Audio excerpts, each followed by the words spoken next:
This episode of Steve's Outdoor Adventures was brought to you by the Adventure Armory. Rifle, scope, and ammo packages for hunters.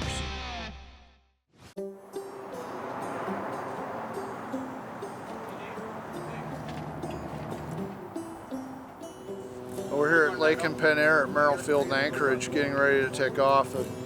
We've got so much gear, it's going to take 2 airplanes to haul us and all of our gear out to Port Alsworth. And then once we get to Port Alsworth, we'll actually start ferrying everything in Super Cubs out to the camp. I can't believe how much gear we travel with. We spend all year telling our clients to show up for these hunts with 50, 60 pounds of gear, and we show up with a lot more than that. The logistics of filming a hunt can be overwhelming at times. Packing all of the gear, loading up all the gear, unloading the gear, then loading it back up again. Like a roadie on a concert tour, the amount of preparation and physical labor doesn't often get recognized by the average viewer.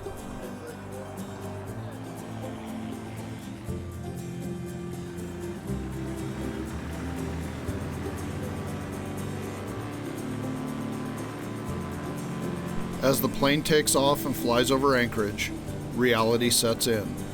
We are leaving civilization and on the first leg of our journey into the Alaskan wilderness. This is beautiful country, but today the weather's bad.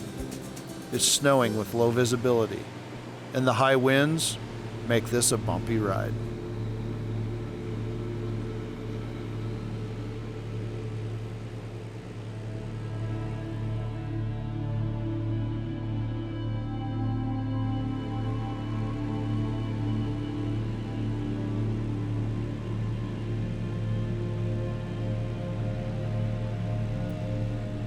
When you leave the Cook Inlet, the most direct route to get to Port Alsworth, which is on Lake Clark, is through Lake Clark Pass.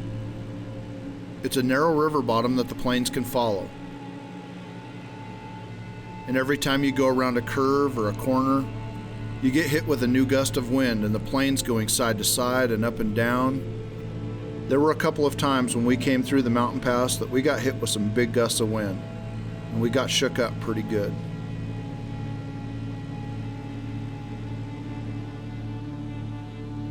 And as we exit the pass, the first thing I see is the amazing blue color of a huge body of water. And I know that we've reached Lake Clark.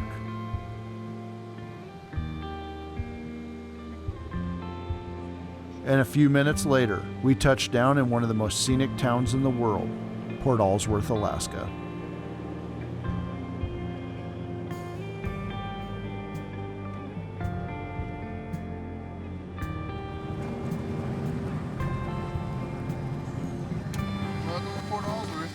Hope you enjoyed your smooth ride. Wow, that one got a little bumpy there. I had my head smashed the ceiling on the one. I was like, oh, oh. All right. Just the right size airplane. Oh.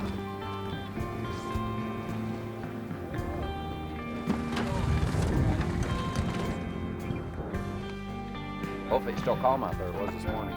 It's too windy, then I won't be able to land the 206. I forgot. But it's been calm out there. Oh, no. Nobody's still there. It was bumpy coming over the top. Yeah, I bet it was.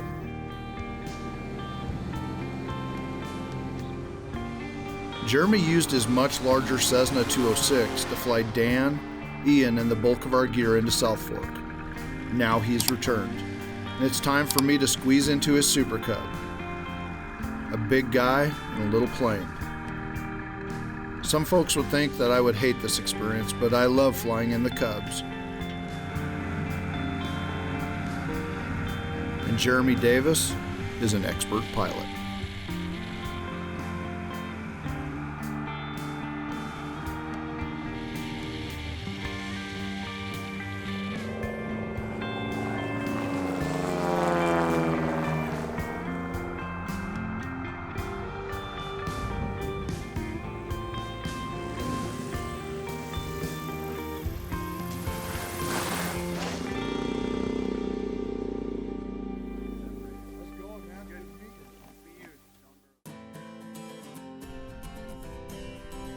Sitting here, next to a fire in Alaska's backcountry, I find a lot of peace.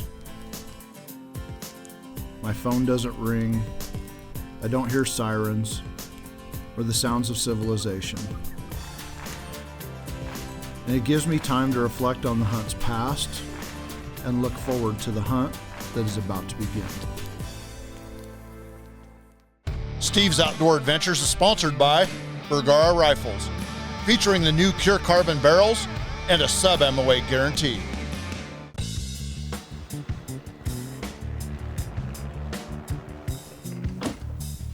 My first order of business whenever I get into camp is to set up a target and check the zero on my weapons. My main goal during this hunt is to take an Alaskan brown bear using the new CV8 Acura V2 muzzleloader with nitride, and the gun is topped with a Burris Eliminator 2 laser scope. As a backup, I've brought my Bergara custom rifle, chambered in .338 Winchester Magnum and equipped with the new Burris 3-15 Veracity rifle scope. If I can't get close enough for a shot with my muzzleloader, I won't hesitate to reach for my favorite rifle. Ready to go hunting. This week's gun segment was sponsored by Barry's Versa Cradle. Whether we're at the bench or at the range, it's the perfect tool for every job.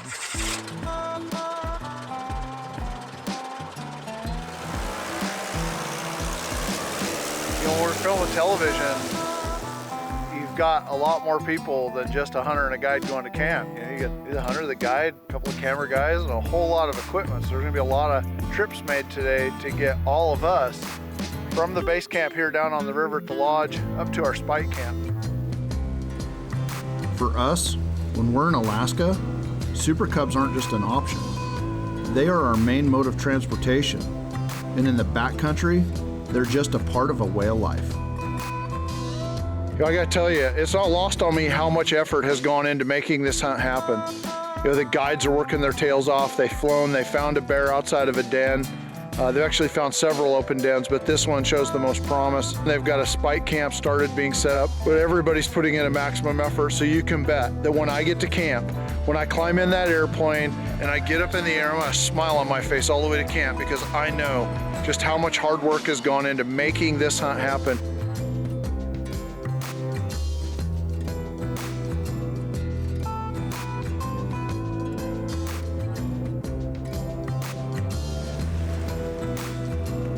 Came over the mountain here, up the valleys, not a bump to the right. It was really pleasant.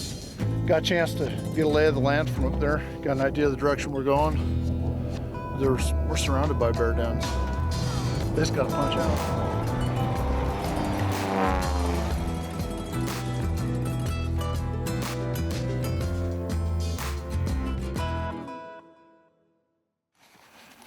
I woke up this morning to perfect weather. The wind changed from the south. As John was explaining to me, that's just warmer, and I mean, I'm warm in this right now. And it snowed a little bit overnight, but nothing too serious. And the conditions are perfect right now. So we're loading up our packs, and we're getting ready to spend all day out there. We got about a 3-mile hike over to the den, set up, and spend the day watching. Hopefully that big bear comes out and gives us a look. If he does, we should be in perfect position. The first spring hunt always reminds me that I should have done more to train during the winter. My calves are burning, the pack feels twice as heavy, and I'm out of breath. To take my mind off of the hike, I think about all of the things I've done to prepare for the hunt, like spending hours at the rifle range, practicing with my guns. From my years of experience, I know that I can physically do this hunt if I just push through the mental barriers and temporary discomforts.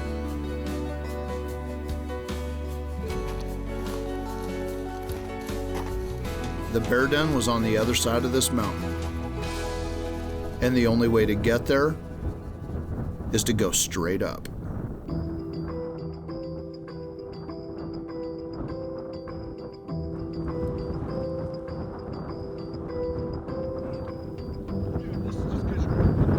When we left camp and started the hike, it was blue skies, beautiful weather. But then the wind picked up, just in time for our mountain climb.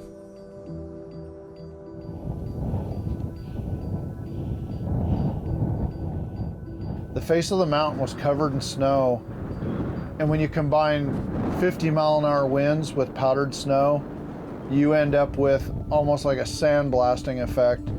And we made a 1,500 to 1,700 foot climb, very slowly, very painfully, but we knew what was on the other side of the mountain, and there wasn't going to be anything that Mother Nature could throw at us that was going to deter us. Steve's Outdoor Adventures is sponsored by Burris Optics and the new Burris Veracity PH Rifle Scope. Each year, our clients ask us about applying for tags across the western United States, including Alaska, for limited entry big game hunts for elk, mule deer, bighorn sheep, moose, pronghorn antelope, and even whitetail. I have heard this tremendous demand from our clients to offer a more inclusive tag application program, and we're happy to announce that to fill those requests, we have launched the new SOA Tags program, specifically designed to meet the needs of our clients who want to apply for quality hunting opportunities each year, as well as accumulate preference and bonus points across the western states. Not only will our SOA Tags program customers have an opportunity to draw incredible big game tags each year, but they will also begin to accumulate bonus and preference points each season that open doors in the future that would otherwise be closed. And any hunter who draws a tag has full access to the Steve's Outdoor Adventures outfitters and guides who will provide you with a world-class hunting experience. If you'd like to learn more about the new SOA Tags program, give our office a call or go to the website address listed at the bottom of the screen. Now, let's get back to the show.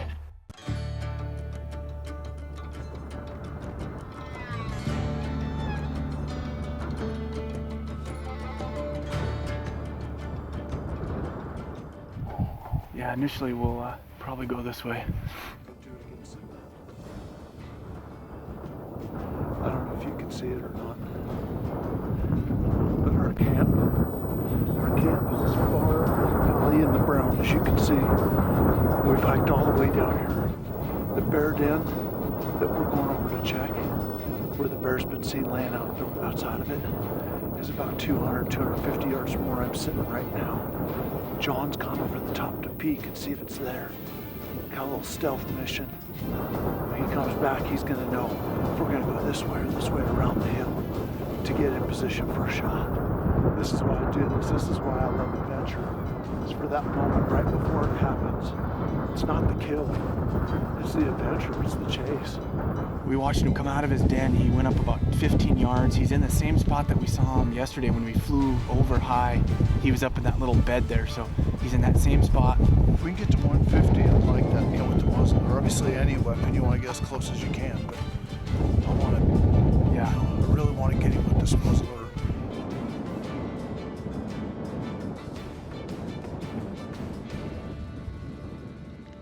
As we went up the mountain, the temperature came down, but we summited and we moved in for a look at the den.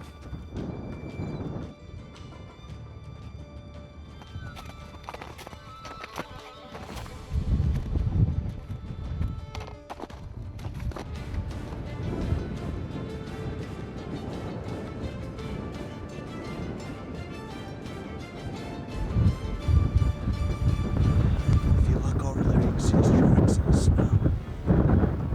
Going right from the den towards that.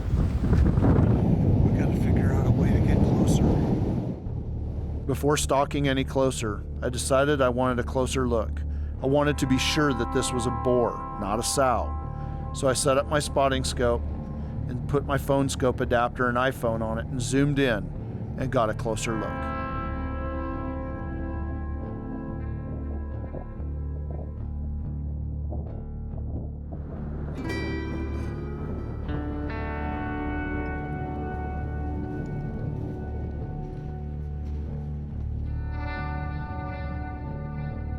Is really a very iffy situation.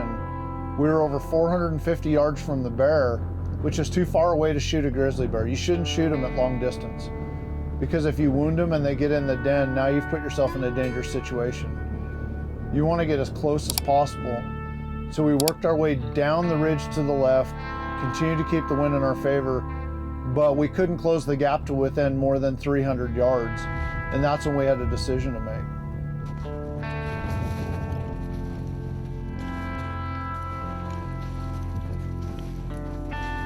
250 yards from the bear. I gotta get within another at least 50 yards for the muzzleloader.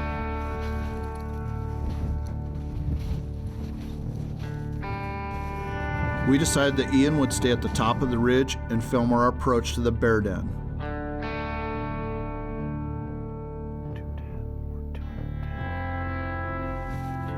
While Dan followed John and I on our stalk across an open, steep slope with little cover. As we made our way to within rifle range of the bear den.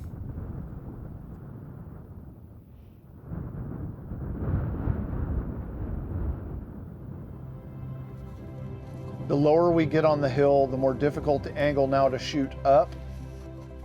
I think if we get lower, we're gonna have to shoot through some alders. From this point, we have a clear shot angle right into the bear.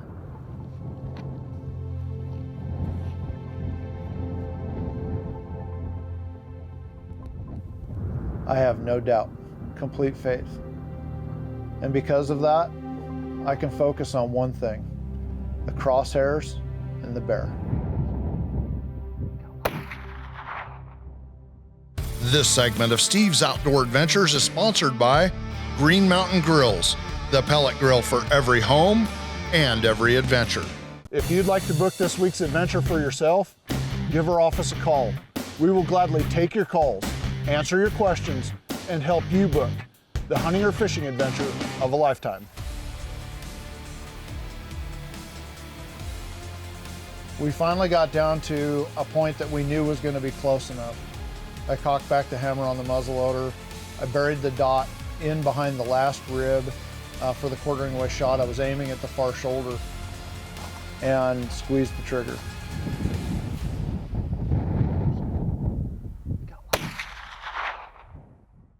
Well, I guess I didn't really bank on missing. He jumps up, throws a karate chop at the limb, and backpedals down the hill looking up. I reached for the big gun.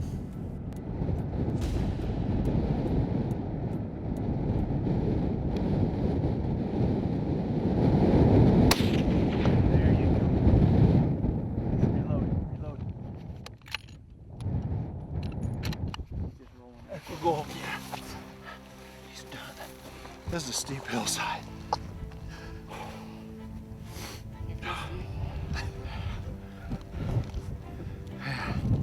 Today's been a journey.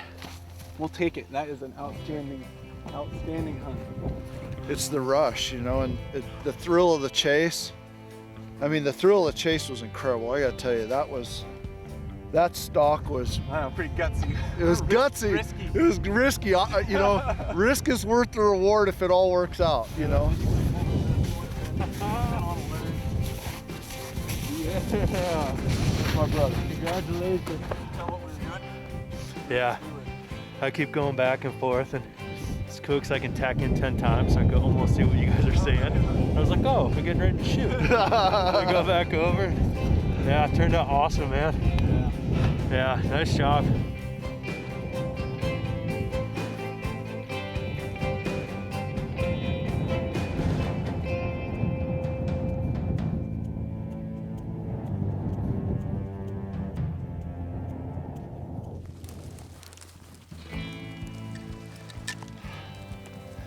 Right here is a bed they'd been using right here. This bear had been laying here for a long time, and they decided to make another bed about 10 feet up here behind us to the upside of the hill.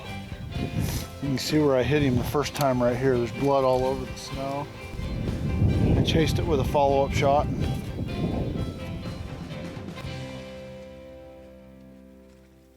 This is the den where this bear's been hanging out. You know, he spent the winter in here. Now, what happens is when the snow started to come off, he would come out. He stayed close to the den, simply because he doesn't know if winter's over yet or not. He just knows he's kind of maybe a little bit hungry, a little tired of being in the den. There's not a lot of food out there for him to eat just yet. Probably hanging out up here hoping a caribou or a moose will come by and some snow and he can ambush it. But really what he's waiting for is all this snow to melt off, the berries to come out, the green grasses to pop up, and then he would have started wandering. But he stayed close to the den, and that was his undoing. You know, don't let your mind defeat you before you even really get started, because you can pay a phenomenal price for a hunt in terms of ache and pain in your legs, in your arms and your back, but have a reward like this. You know, this is the reward for not quitting. Guys who quit don't get to experience this. Yep. Guys who put it all on the line and live it, you know, and understand that this doesn't come without a price. I'm still in awe of how this hunt went down. It was an amazing experience. We earned this bear from the minute we left camp until the minute that we sat down here next to him. And we're going to continue to earn him for the next 4 or 5 hours while we hike back to camp.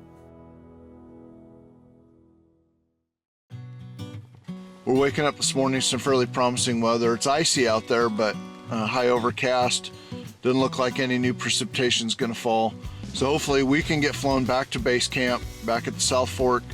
Then tomorrow we have Don Hardaway coming in. So if the weather will hold, we can get everybody in and we can get hunting. So.